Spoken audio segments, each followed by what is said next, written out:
Bienvenue à tous sur Tout TV Afrique. L'Algérie vient de réagir aux propos du président français Emmanuel Macron concernant la détention de l'écrivain algéro-français Boualem Sansal, arrêté à Alger en novembre 2024.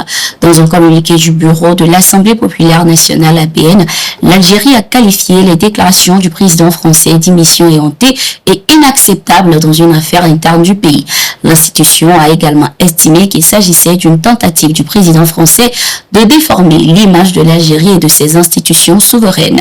L'APN a également souligné dans son communiqué que l'Algérie avait subi les pires violations pendant la colonisation française et qu'elle refuse ainsi toute ingérence extérieure et de recevoir des leçons en matière de droits de l'homme et de liberté. Ce que le président français présente indûment et faussement comme une question de liberté d'expression n'en est pas une au regard de la loi d'un État souverain et indépendant, pouvait-on lire dans le communiqué. Rappelons que l'Algéro-français Boualem Sansal est poursuivi pour avoir affirmé en septembre 2024 qu'une partie de l'ouest de l'Algérie appartenait historiquement au Maroc. Le 6 janvier 2025, devant ses ambassadeurs, Emmanuel Macron a demandé aux autorités algériennes de libérer l'écrivain, indiquant que l'Algérie se déshonorait en refusant la libération de cet écrivain. L'Algérie que nous aimons tant, avec laquelle nous partageons tant d'enfants et tant d'histoires, entre dans une histoire qui la déshonore en empêchant un homme gravement malade de se soigner, a affirmé le président français. Au Burkina Faso, suite à la polémique suscitée par le rappel de ses consuls généraux de Côte d'Ivoire, le Burkina Faso a tenu à clarifier la situation pour éviter toute confusion. Dans un communiqué, le ministère des Affaires étrangères du Burkina Faso a précisé que ce rappel des consuls généraux s'inscrivait dans le cadre de mouvements administratifs normaux conformément aux pratiques diplomatiques habituelles et que cette décision n'était en aucun cas un signe de crise dans les relations entre les deux pays. Le ministère a également précisé qu'un chargé d'affaires avait récemment été nommé pour assurer la continuité de la mission diplomatique à Abidjan. Ce dernier ainsi que les gérants intérimaires des consulats généraux du Burkina Faso à Abidjan, à Bouaké et Soubrié ont pris service dans les jours suivant leur nomination. Le rappel des consuls généraux du Burkina Faso de la Côte d'Ivoire ont été perçus par plusieurs observateurs sur le continent comme un signe de recrudescence de la tension entre les deux pays qui dure depuis plusieurs années déjà. Rappelons que le Burkina Faso et la Côte d'Ivoire sont à couteau tiré, notamment depuis les accusations du capitaine Ibrahim Traoré selon lesquelles les autorités ivoiriennes, en complicité avec des puissances étrangères, orchestrent des tentatives de déstabilisation de son pays. En Guinée-Conakry, les États-Unis exercent des pressions sur le gouvernement de transition du général Mamadi Doumbouya afin qu'il procède à un retour à l'ordre constitutionnel. Matthew Miller, porte-parole du département d'État américain, a appelé ainsi la transition à organiser des élections dans les plus brefs délais. La Guinée n'a pas atteint l'objectif de transition démocratique qu'elle s'était fixé pour le 1er janvier.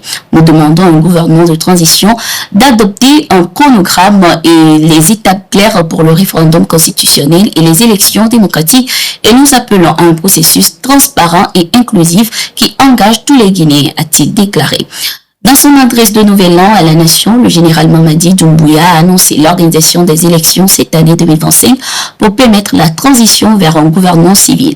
Le référendum est également prévu dans un avenir proche. Rappelons, en 2021, le général Mamadi Doumbouya avait renversé le régime d'Alpha Condé pour accéder au pouvoir. Ce dernier, dans une récente vidéo, a appelé à un soulèvement de l'armée contre le gouvernement de Doumbouya qu'il a qualifié d'usurpateur et de narcotrafiquant.